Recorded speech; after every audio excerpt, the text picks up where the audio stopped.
guys, it's Michelle with Tennis Warehouse, and here's your tip of the week. But first, make sure you use the discount code SECONDSERVE for $20 off clearance items when you spend $100 or more at tenniswarehouse.com. Let's talk about shoes for players with plantar fasciitis. Unfortunately, there's not a really easy answer here.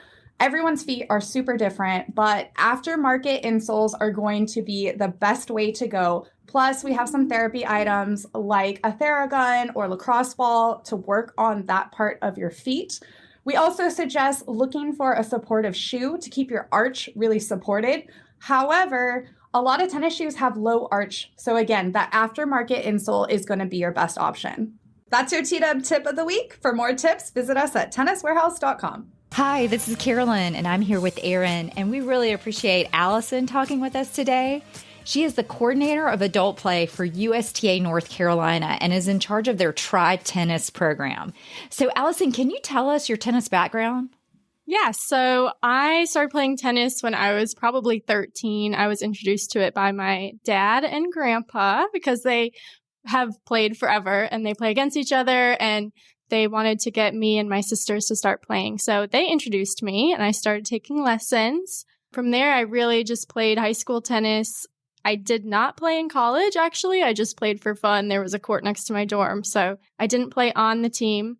And then after college, I moved to Mississippi, where I started playing adult league there. So then I got into adult league, loved it so much, always have loved tennis, obviously. But on the side, I wanted to participate in some tournaments, so I started doing that. And then someone asked me to run a tournament.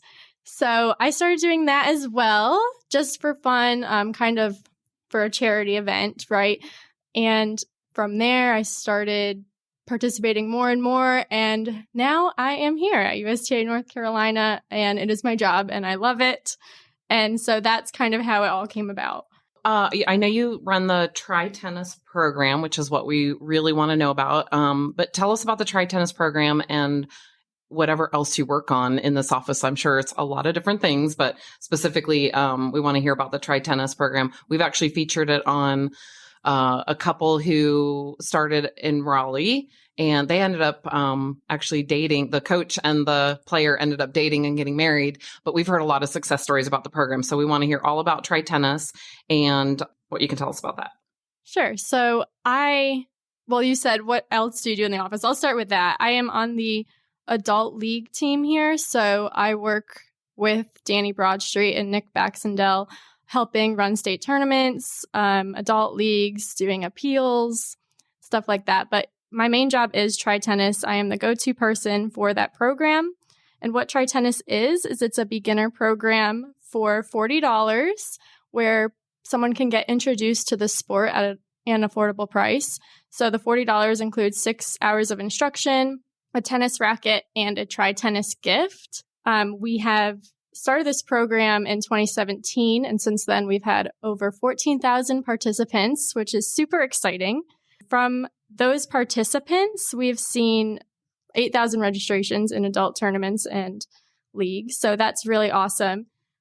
We have it all over the state, so just this year so far, we've had 250 sessions set up and started to run.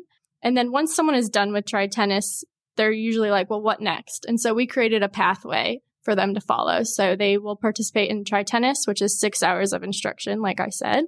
And then they'll go on to Try Play, which is another 6 hours of instruction, a little less hand-holding, a little less about the strokes, more about learning how to play points, tennis etiquette in a match. And that just helps them build the confidence to go on and play something like league or tournaments.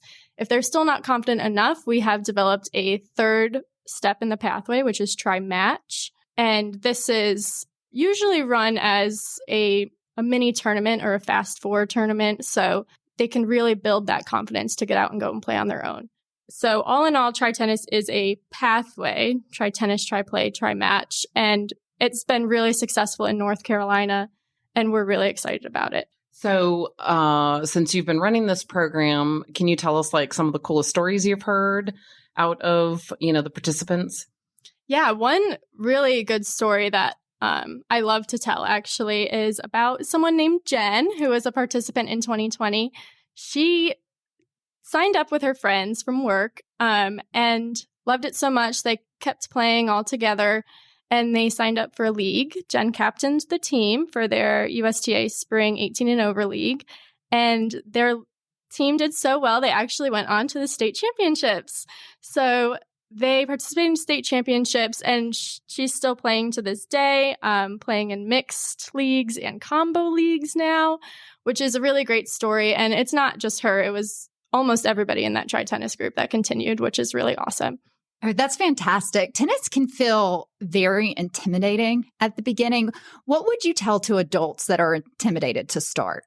I think something great about the tri-tennis program is that everyone there is a beginner. And so if you're intimidated, just remember everyone there is in the same boat. Everyone there doesn't really know what they're doing, has probably never picked up a racket before.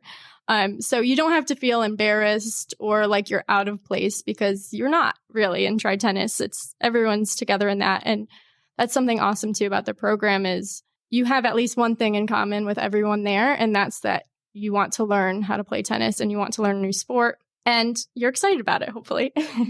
So how do you get different clubs or I guess the people that actually run the programs in certain areas? I know you said like one is just starting in Boone, but how do you find those facilities or people? And I guess the reason I'm asking that is because is that something that, say, like Carolyn and I could do since we've been playing for 10 years now? Like, is that something that you reach out to people and try to find volunteers to help?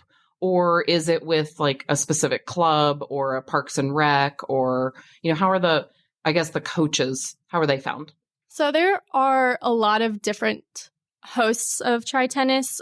A lot of our hosts are the community tennis associations in each area, and they either get some of their players who are highly ranked 4.0 or higher, or some local coaches who typically run clinics or lessons to be the coaches of the sessions. We also have high school coaches that aren't filling up their teams in high school and they want to increase interest. So they are running them in the summer times to get more people in their area involved in tennis and hoping that they come and play for their high school. We also have clubs running tri-tennis, trying to increase membership at their clubs. One good example is Raleigh Racket Club in Raleigh. They were lower than they wanted to be on membership numbers. They started offering tri-tennis for beginners and then tri-play and tri-match. And once those people had continued on to the program, they knew that those people were interested in tennis. And that's where they started marketing their club to those people. And now actually they're on a waiting list to join their club because it became so popular. So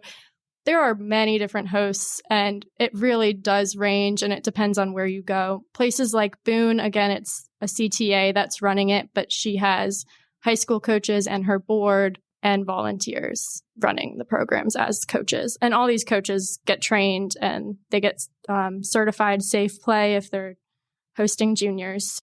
So when we first reached out to you, Allison, we talked about tri-tennis in North Carolina. We also know that people listen to this podcast from all over the country and a lot in the southern area, the southern section. But can you maybe, I know you kind of gave us a list of other states that offer it, but can you maybe talk about that? Do you work like with other states at all, or know of other programs that we can at least like let our listeners know about, maybe in our show notes, or if someone's listening from a different state, we can put them in touch with the right person for their tri-tennis program?